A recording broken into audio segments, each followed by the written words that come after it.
Good Thursday, everyone. I'm Cyrus Webb, and welcome to Conversations Daily News. Glad you all could be with us once again. Well, we made it over the hump, and we're in the home stretch toward the weekend. We, of course, have your news headlines coming up on this Thursday. We have a message from my book, Words That Choose to Live By. And in today's Entertainment Spotlight, you'll be part of my conversation with actress Abby James Witherspoon discussing her acting career.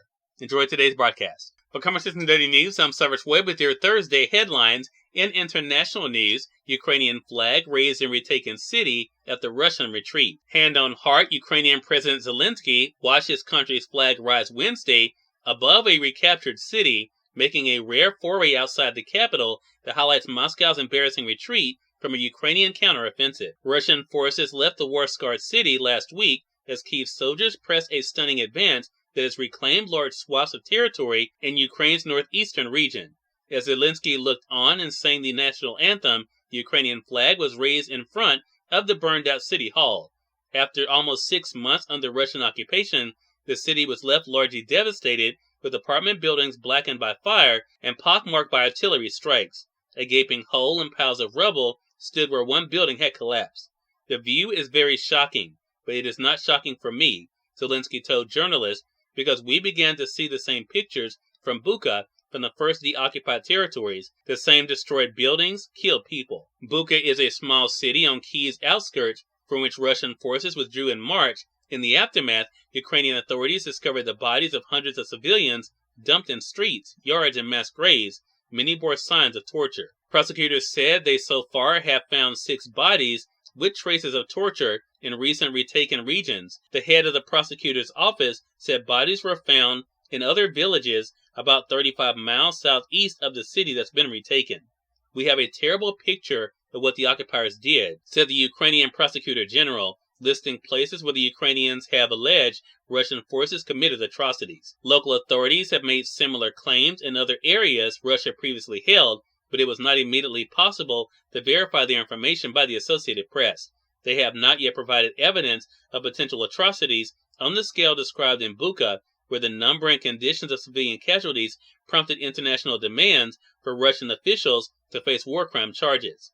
Moscow's recent rout in northeastern Ukraine was its largest military defeat since Russian troops withdrew from the Kyiv area months ago. On the northern outskirts of the city, the remains of Russian tanks and vehicles lay shattered along a road. As Zelensky visited, his forces pressed their counteroffensive, demined retaken ground, and investigated possible war crimes. He said life comes back as Ukrainian soldiers return to previously occupied villages. In more international news, Queen Elizabeth II lies in state after solemn procession. The coffin of Queen Elizabeth II left Buckingham Palace for the last time Wednesday, borne on a horse-drawn carriage and saluted by cannons and the tolling of Big Ben in a solemn procession through the flag-draped crowd-lined streets of London to Westminster Hall. There, Britain's longest-serving monarch will lie in state for the world to mourn. Her son, King Charles III, and his siblings and sons marched behind the coffin, which was topped by a wreath of white roses and her crown resting on a purple velvet pillow. The Queen will lie in state for 4 days until her funeral on Monday, with hundreds of thousands of people expected to file past. 8 pallbearers carried the oak and lead-lined coffin into Westminster Hall, placing it on a raised platform. In more national news, text messages say Mississippi governor knew a welfare payment to Favre. Newly revealed text messages show how deeply involved a Mississippi governor was in directing more than $1 million in welfare money to retired NFL quarterback Brett Favre. Instead of the money going to help low-income families in one of the nation's poorest states as intended, it was funneled through a nonprofit group to Favre and spent on a new volleyball facilities at a university the football star and the governor both attended. The text from 2017 Governor Phil Bryant, who left office in 2020, was on board, the arrangement said. The state is suing Favre and others, alleging they misspent millions of dollars of welfare money. The director of the nonprofit has pleaded guilty to criminal charges in Mississippi's largest public corruption case in decades. In more national news, R&B singer Jesse Powell dead at 51. R&B singer Jesse Powell, known for his hit song You, passed away at the age of 51, his sister confirmed on September the 13th. Singer Jesse Powell recently passed away at his Los Angeles home. His sister Tamara Powell shared on social media. The R&B singer was well known for his 90s track, It Is With a Heavy Heart, that we announce the passing of our beloved son, brother and uncle Jesse Powell, Tamara wrote in an Instagram note on behalf of Jesse's loved ones. And finally, in business news, stocks managed to post modest gains after a wobbly day. Stocks closed modestly higher on Wall Street after a day of veering between gains and losses. The tentative trading came a day after the market's worst drop in 2 years, which was set off by fears that higher interest rates could cause a recession. Cyrus Webb, Conversations Daily News. It's now time for a message from my book, Words I Choose to Live By. Enjoy. Good Thursday, everyone. I'm Cyrus Webb, and welcome to Words I Choose to Live By. There's absolutely nothing wrong with reflecting on the past, as long as you use it to become better.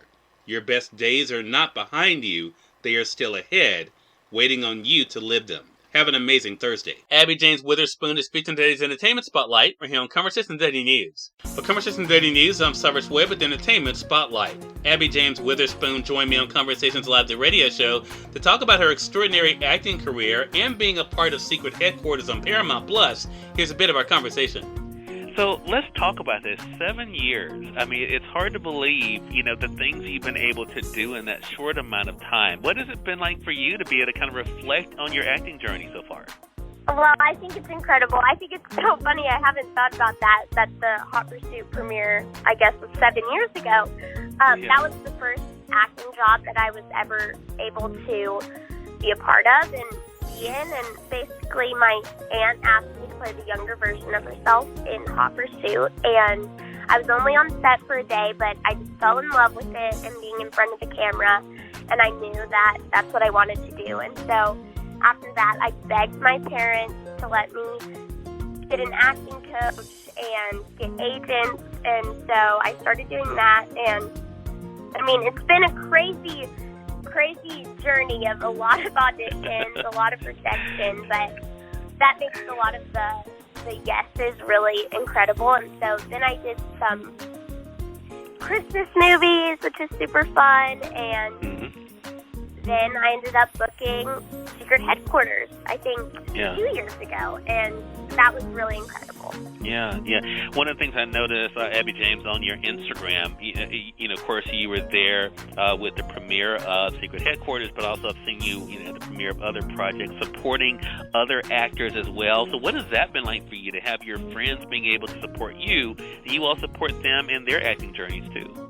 I think that's honestly one of the best parts about this whole business. I've been very lucky to be a part of projects that have a lot of young, up-and-coming actors. And so I've met this incredible network of people. And then through my friends from projects I've filmed with, I meet their friends that they know from other projects. And so I have a lot of young adult actor friends. Cyrus Webb, Conversations Daily News.